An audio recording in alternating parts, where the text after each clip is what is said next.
예, 이제 9회 이제 3강입니다. 이번에는 이제 이순신의 상징들입니다. 예? 그래서 뭐 그렇게 복잡하고 뭐 이런 건 아닙니다. 간단간단하게 설명을 하고 마치려고 하는데요. 자, 이렇게 먼저 이제 충무로입니다. 현재 충무로는 세 개 도시에 있습니다. 서울 충무로, 천안 충무로, 아산 충무로. 예? 그래서 왜 천안과 아산에 있느냐? 예, 천안과 아산이 지금 붙어 있거든요.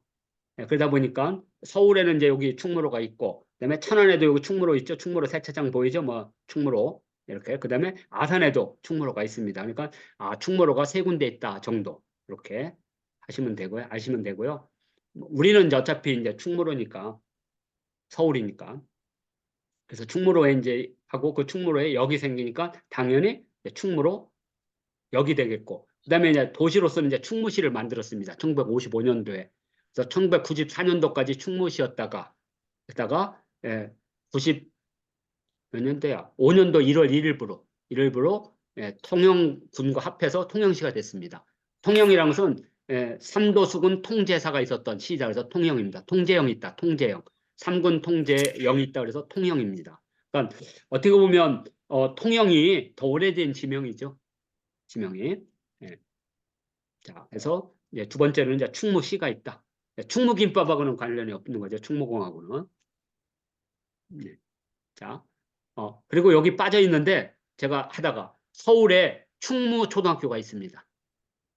장충동 쪽에 있는 충무초등학교. 그것도 이 충무공에 입학해서 교명을 지었다고 되어 있습니다. 충무초등학교. 이렇게. 요새 이제 그거 저기 학생 수가 없어가지고 지금 망할 직전입니다. 중부 지역에 사람들이 많이 안 살아요. 지금. 이렇게. 그래서 덕수초등학교도 그래서 외부에 봤습니다. 거기 관내 사람들이 없어. 이렇게. 참 안타깝지만. 그래서 충무초등학교도 이 충무공과 관련이 있다. 예? 그다음에 여기 덕수고등학교도 그와 관련이 있습니다. 예? 이순 장군이 덕수씨거든. 자, 그다음에 이제 우리나라 무공훈장 중에 3등 무공훈장 이름이 충무 무공훈장입니다. 그죠? 그래서 태극 무공훈장, 그다음에 을지문덕의 이름을 딴 을지 무공훈장, 그리고 충무 무공훈장. 그래서 이게 3등 무공훈장이고요. 자, 2002년도에 진수했던 충무공 이순신함이 있습니다. 충무공 이순신. 예. 그래서 이제 이것은 이제 크게 말하면 이제 청해부대에 속해 있습니다. 청해부대는 장보고를 상징하는, 그냥 장보고함이 청해부대의 주함입니다. 주함. 그리고 거기에 이제 충무공 이순신함이 진수됐으니까. 그래서 이름은 원래 못 바꿉니다. 이렇게. 근데 지금 막 바꾸려고 하죠? 홍범도. 어, 홍범도호가 있거든. 홍범도호가 있거든. 홍범도함이 있거든요. 근데 이제 육사에 있는 홍범도를 흉상을 없애고 요거 하는데 그래도 해군은 그래도 조금 기운이 있어. 그래서 세계 군함사 군함 이름 바꾼 적 없다. 버티고 있는 거죠. 이렇게. 그래서 이순신함이 있다. 이 정도 우리가 기억했으면 좋겠고요. 아마 어 요번에 이제 다음 주 이제 목요일 날 다다음 주구나. 예. 4월 4일 날 이제 저희 그 우당 이회영 역사답사를 하는데 그 우당 이회영 역사답사가 그 육사 교정했던 5분의 형상을 제거하면서 원래 작년도 하려다가 일정이 안 돼서 요번에 하는 겁니다. 그때 이제 좀 더 그 얘기를 해드릴 생각입니다. 그 다음에 이제 아마 우리 최성훈 선생님 이거 기억하실 거야. 아니, 조태 선생님 더 기억하시겠다. 예전에 축구팀이 2개가 있었습니다. 일진, 이진. 그래서 화랑은 일진. 그래서 화랑은 왜 그랬냐면 그때 당시 이제 북한에서 이제 고구려 상징을 내세우고 막 하니까 그러니까 이제 우리 쪽에서 맞대응을 하기 위해서 우리는 삼국통일. 그래서 신라가 삼국통일의 주역이다. 고구려가 아니다. 그러면서 그때 이제 화랑 김유신 하면서 각 학교에 그냥 김유신 동상을 쫙 세워버렸죠. 그리고 나서 장준하 선생이 너 친일파 저기 일본 육군한테 저기 천황한테 충성맹세했더니 그건 그거고 나는 지금 애국적이다. 그래서 그때부터 이제 각 지역에 충무공 동상 쫙 세우고 그죠? 그리고 나서 이제 강원도 울진 삼척에서 공비들이 와가지고 예, 이승복 입을 쫙 찢었다 그러니까 나 콩 상당히 싫어했거든요. 나는 공산당이 싫어했는지 나 콩 상당히 싫어했는지 모르지만 콩 상당히. 그래가지고 그때 이제 이승복 동상을 쫙 했죠. 예, 그러니까 동상도 되게 정치적인 겁니다. 하여튼 그러면서 국가대표팀도 화랑과 충무 이원 체제로 이렇게 했던 겁니다. 이렇게. 예, 그래서 요게 이제 81년도, 82년도예요. 그때 얘기입니다. 그래서 요때 이제 화랑이 1진, 충무가 2진 이렇게 돼 있습니다. 그래서 충무, 인도네시아 문전 유린, 이대용 완파 이렇게 해서 예. 아마 기억나시죠? 우리나라 축구 네, 국가대표 이름이 충무였다는 거. 네, 예, 요거. 자, 그러니까 이런 것들이 다 그 이순신하고 관련 있는 상징들입니다. 자, 그다음에 이제 주택복권 같은데 이렇게 많이 있는데 그중에 대표적인 것, 뭐 107회, 350회, 뭐 현충사라든지 난중일기 뭐 이런 것들이 전부 다 주택복권의 이제 로고나 아니면 상징으로 이렇게 등장합니다. 쭉 그냥 조사하는 겁니다. 쭉 상징들. 자, 그리고 이제 담배가 있습니다. 아마 우리 나이대 50대가 넘는 사람들은 군대 생활을 하면 한산도, 한산도 줬거든요. 저는 담배를 안 피우니까 그 담배를 그 한보로에서 반보로를 줘요. 반보로를. 그러면 이게 그 15개인가? 아유, 참 기억도 안 나네. 20개인가 20개. 그래서 거기서 10개를 줘요. 10개를. 한 달에 한 번씩. 그러면 저는 그때부터 이제 담배 안 피우는 사람이 10개를 갖고 있으면 이거 엄청난 큰 힘입니다. 이렇게. 예. 그래서 그때 당시에 거북선이라는 담배가 있었고 그다음에 80년대부터는 이제 한산도라는 담배가 있었다. 이렇게. 이때 거북선입니다. 79년대 미국 대통령 카터가 방한했을 때 방한 기념 우표도 발행됐지만 이렇게 담배 거북선 거북선 담배도. 그러니까 만일 지금 이 거북선 담배가 있다면 그 진품 명품에 나오면 얼마 정도 될까? 제가 10만 원이면 사겠어요. 100만 원은 조금 힘들고.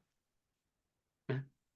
아, 근데 아니, 그렇게 담배 좋은 거가 나온 게 80년대는 그렇게 좋은 담배를 줬죠. 좋은 점을 줬습니다. 한산도. 저희 때는 화랑밖에 없었어요. 청장. 아, 청자 그거는 일반 민간인들이 피는 거고. 예. 네. 아, 근데 조 선생님은 뭐 받으셨어요? 조쌤은? 저는 화랑밖에 없었어요. 아, 군대에서 화랑. 화랑 아, 필터가 그렇군. 없는 거. 우리 때는 한산도. 네, 예. 그러니까 그 한산도는 필터가 있는 거 아니에요. 예. 네, 좀 기억이 새록새록해서 한번 이렇게 올려놨던 겁니다. 뭐, 그렇게 이제 거의 이제 많이 안 합니다. 그다음에 이제 화폐입니다. 이제 예전에 이제 대표적인 게 이제 500원짜리 화폐가 대부분 근데 이제 이 친일화가 했기 때문에 이 100원 동전이 요 장우성 화백 걸 그대로 옮겨놨으니까 바꾸자 했는데 이게 쉽지 않는 거죠. 이렇게. 예. 그래서 여기 보면 뭐 김은호라든지 김기창이라든지 장우성이 이게 세 명이 전부 다 우리나라 표준영정을 그렸던 사람들인데 다 친일파거든요. 이렇게. 그래서 이분들이 그렸던 표준영정과 이런 것들 다 바꾸자 하는데 쉽게 바뀌지 않습니다. 이렇게. 그만큼 어려운 거죠. 제가 90년대 했던 운동이 친일 반민족 행위자 처벌에 관한 법률과 친일 반민족 행위자 재산 몰수에 관한 법을 입법을 했어요. 그러니까 시민운동하면서 그래서 그때 우리가 100만 명을 서명을 해서 법사위에 넘겨서 했는데 안 됐어. 그런데 그다음에 됐거든요. 왜 됐겠어요? 노무현 정부가 들었었거든. 예. 그러면서 그때 당시 이제 개혁 입법 하면서 그때 이제 이것도 됐고 초등학교 그 국민학교 개정에 관한 법률 그래서 초등학교로 바꾸고 이런 것들이 다 그때 했던 겁니다. 예. 하여튼 장기적으로는 얼굴을 좀 바꿔야 되는 게 너무 유순하게 그려놨기 때문에 바꿔야 되지 않겠느냐 하는 논리들이 지금도 있다라는 것 정도. 그러니까 우리가 이순신 역사문화 지도서로서 이순신 프로젝트를 하기 때문에 이런 부분에서 좀 관심을 갖고 있고 입장은 아직 우리는 정하지 말자. 좀 토론을 해서. 자, 이제 또 하나는 이제 어떤 상징 중에 가장 대표적인 게 아무래도 우표 같아요. 우표. 그래서 우표는 이제 주로 이제 여기 왼쪽에 많은 우표들이 있습니다. 이순신 얼굴도 나오고 거북선 나오고. 예? 근데 이제 가장 이제 이순신 장군을 잘 나타내는 게 거북선이니까 이런 대한민국 그 우표 가운데 한산대첩 370점 우표도 이제 거북선으로, 그리고 여기 임진왜란 요 대한민국 요 2000년대 만든 것도 거북선과 이순신 장군, 이렇게 해서 우표를 통해서도 우리가 이순신 장군을 이렇게 볼 수가 있습니다.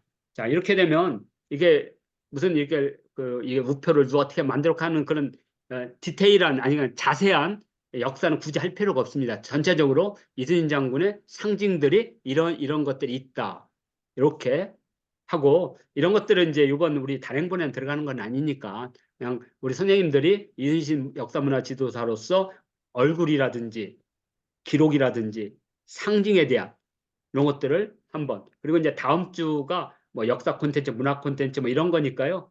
비슷합니다. 그래서 이런 관점으로 이순신을 봤을 때 우리가 나중에 이제 이것이 끝나고 나서 후속 출구 전략으로 이제 여러 가지 이순신 프로젝트를 할 때, 이순신 뭐 탄신제라든지 이순신 어떤 그 문화 축제 같은 거 할 때 이런 것들이 많은 도움이 될 겁니다. 이렇게 알고 있는 거. 그러니까 지식을 축적을 바탕으로 해서 설명을 할 때는 힘이 생기는데, 그것이 없을 때는 본인도 막 불안해하죠. 그래서 이런 거 틈틈이 계속 반복해서 배우고 하면서 지금 당장 뭐 지식이 확 늘어날 필요는 없다 이거죠. 그래서 지금 지식이 좀 부족하신 분들은 승경도나 이런 놀이 쪽을 좀 더 하다가 하나씩 하나씩 이렇게 지식을 배워서 그때 배웠던 동선을 지금 2개에서 3개로 지금 나눌 생각이거든요. 그래서 지금 계속 정리하고 있습니다.